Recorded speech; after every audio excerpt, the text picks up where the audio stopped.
Is he sitting up?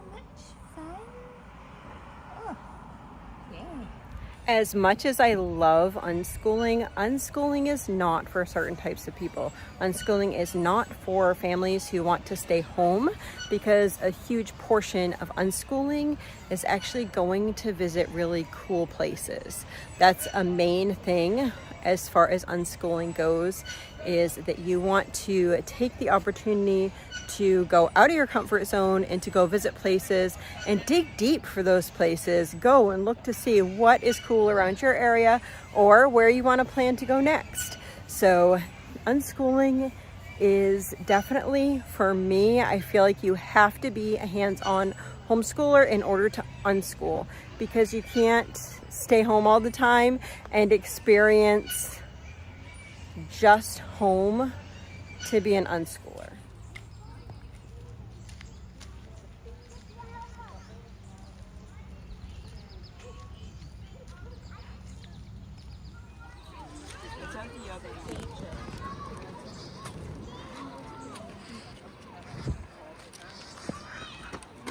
All right, we're gonna go up into the building, see what the kids are looking at.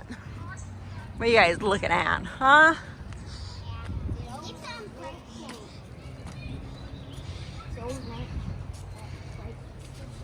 Yeah.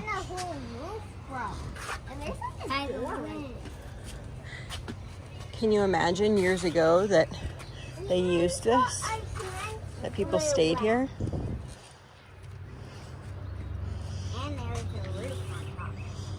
Yeah. And then there's forts all throughout this. There's different forts. So we're gonna eat by the playground over there. If you have not been here before, it is Fort William State Park in Portland, actually Cape Elizabeth. Yes, you can look over there. Do not lean over there.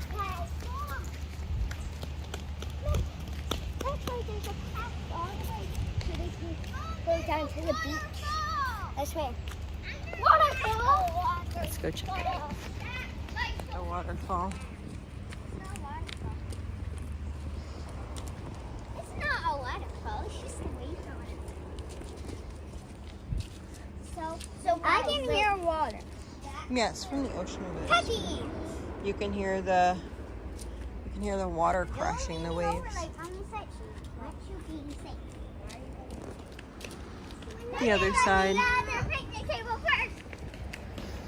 So our life, half of our life, is going to visit cool places and experiencing life.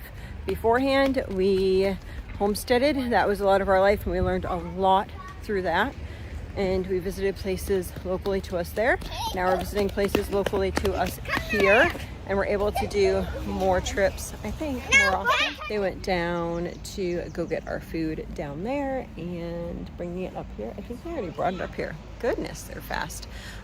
So I was sitting here. They're over at the picnic table, which is like 20 feet from me, 15 feet, I don't even know. And then in front of me is the ocean, and this is not the main part of the park. If you ever come here, you go through the main gate from Congress? No, Commercial? Maybe Congress. I forget the name of the road. Anyway, you go through the main gate, and then you would pull into the first parking lot. You have to pay to park, but you can get a season's pass to park for $25. So I don't think that's bad at all. I ended up doing that so that we would be able to do that. Because I think we'll probably come here more often now that we're doing less appointments in Boston. But my view, just turn around, is that currently. And then after we eat lunch, we're gonna go over to the other, you can see the other point over there. There's a lighthouse in the ocean you can see from here. And then there is Portland Head right there. And it's a beautiful lighthouse on many postcards, many like iconic things. Yeah. Anyway, I'll take you along.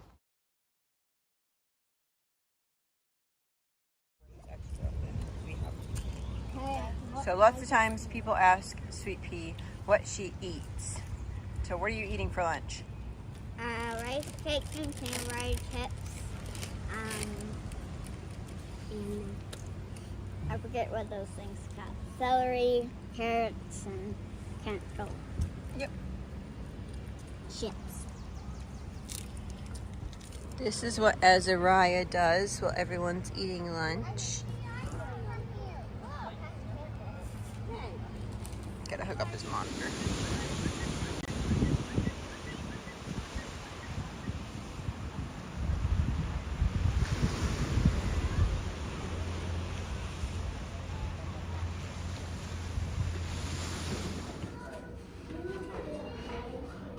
This is the 5th ordered lens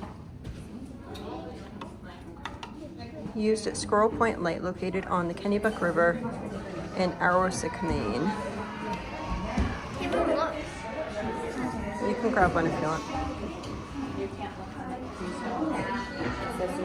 It says Lie Gun, invented in 1878 by Lieutenant Dave Lie of the U.S. Army Ordnance Corps. Lie Gun was a technology development that was a life-saving service. Why does thumb doesn't get to hold a hand?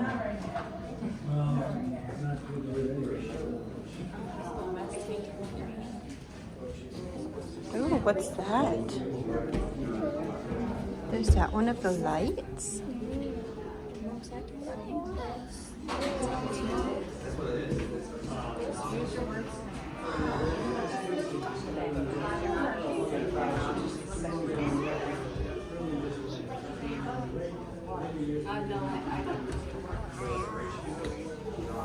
So we have never been to this museum. It's actually, every time we have gone to Portland Head, which I will try to remember to link our other video when we did Portland Head in the description box below, but which covers more of the outside of Portland Head, but this has never been open. So this is actually in the Lighthouse itself, and the cost was so affordable. I want to say that it was like $1, maybe it was $2 for kids and $3 for adults, something like that. Very affordable.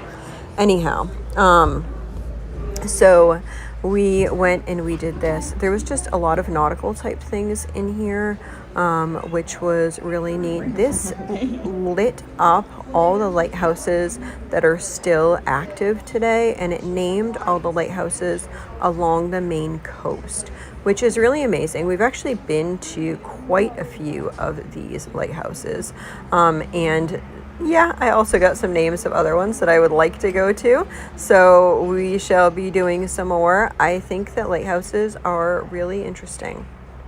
I always love thinking about the lives of the people who live there. We are blessed that we know somebody who lives in a lighthouse here in Maine, and we just feel blessed. We've been inside of the lighthouse and seen what it looks like from the inside out, and it's just amazing. And to think, like, 100 years ago, like how people on these lighthouses, they would just go and grow their own food or have their families out sometimes on these like remote islands in the middle of the ocean, or stories of when boats crashed and how they helped save people. And yeah, it's just amazing. And of course, if you guys have not read the book, Keep Your Light Burning, Abby, it is a very good story. So along this whole thing, there is a timeline all throughout the museum that explains just different things in the United States.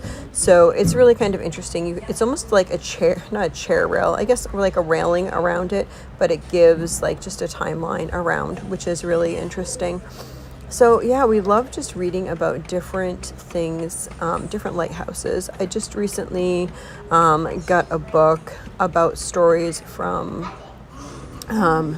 lighthouses, so families living in lighthouses. We're currently working on a book of 2 books out loud, which is one about the Revolutionary War, which is Washington's burning or something like that, and the other one is a martyrs book. So when I'm done with that, then we are going to look at the lighthouse one, which can be really exciting. And I love just the day-to-day life of family life. One thing that I love when we go to museums is just to think how the women handled things, how the women and children like ran things and were just such strong ladies. Not ran things as in whatever, but a lot of times their husbands were out doing what they needed to do, and the wives were there, strong women just running the lights, which is amazing. Also just the day in and day out of like basic things like laundry and cooking and feeding your family. I find those very interesting. This story was interesting. I'll just give you a minute to read it.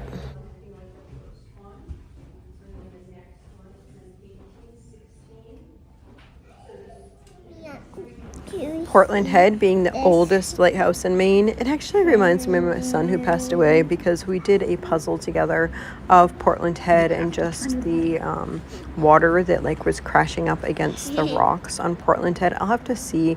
We ended up taking apart the puzzle. I wish we hadn't. I really wish we hadn't, and that we had it as memories, but I want to see if I can find it again.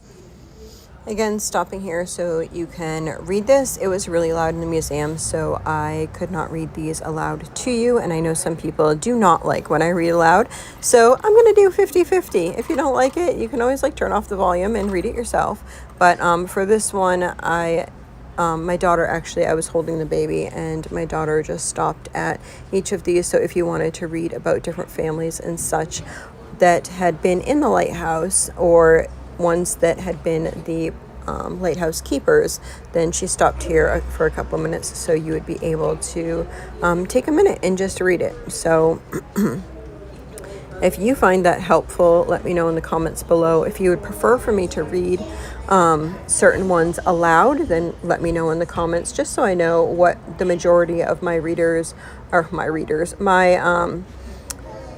my viewers are looking for. Would you like for me to read things aloud? Would you like for me to just skip over those parts?